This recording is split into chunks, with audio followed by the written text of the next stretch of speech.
बडगाम में by elections होने वाले हैं और हर किसी की नज़र बडगाम सीट पर है, क्योंकि अगर हम इस बडगाम सीट की बात करें, ये काफ़ी अहम सीट मानी जाती है। हमारे साथ भाजपा के तर्जुमान अल्ताफ ठाकुर मौजूद है। अल्ताफ साहब, खैर मकदम है आपका हमारे इस प्रोग्राम। आप मुझे बताइए, जो भाजपा अगर हम बडगाम सीट की बात करेंगे, बडगाम पर हर किसी की नज़र है, तो थोड़ा बहुत इस हवाले से भाजपा क्या करेगी बडगाम में?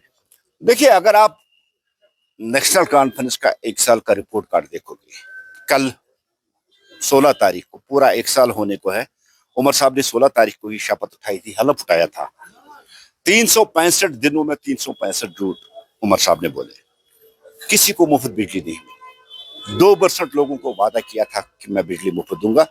ये जो लोअर क्लास था, सबसे गरीब लोग जो है अंत्योदय जुमरे के तहत जो आते थे, और वहां भी उमर साहब ने कहा कि पहले 100% मीटरिंग हो, उसके बाद उनको बिजली मुफ्त देखेंगे, सोचेंगे कि क्या पैटर्न रहेगा। ये उनके प्रोफेशनल प्रेसिडेंट का स्टेटमेंट है। मतलब जो सबसे गरीब, जो पिछली लाइन में, जो बिछड़े लोग हैं, उनके साथ भी धोखा, डिलीवरियर्स के साथ भी धोखा।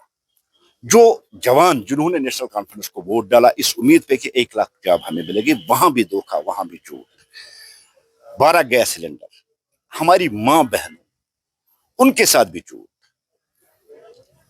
10 किलो चावल, जम्मू कश्मीर के लोगों के साथ झूठ।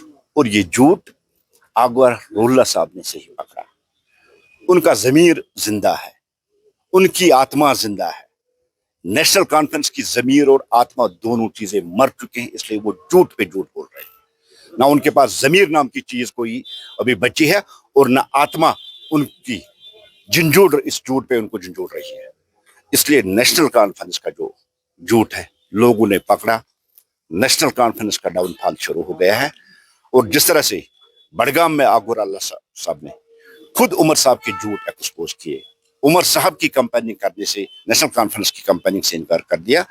मैं वसूख के साथ आपको कहता हूं, पहला जो झटका होगा वो नेशनल कॉन्फ्रेंस को बडगाम से ही लगेगा। बहुत बहुत शुक्रिया। आपने सुना कि ये थे बीजेपी तर्जुमान अल्ताफ ठाकुर का कहना है कि जो पहला झटका है वो बडगाम से नेशनल कॉन्फ्रेंस को लगेगा, क्योंकि ये कह रहे हैं कि डाउनफॉल शुरू हो गया है नेशनल कॉन्फ्रेंस का। अगर हम बात करेंगे, जो नेशनल कॉन्फ्रेंस, उमर अब्दुल्ला ने भी बडगाम से सीट जीती थी, उसके बाद उन्होंने वहां से रिजाइन किया था और इस पर बाई इलेक्शन हो रहे हैं। लेकिन जो आगा रोल्ला है, उन्होंने बाइकाट किया है कैंपेन करने से। तो इस पर जो भाजपा के तर्जुमान है, उन्होंने कहा कि पहला झटका नेशनल कॉन्फ्रेंस को बडगाम से लगेगा। न्यूज़ 18 के लिए मैं त्राल से सईद मंजूर।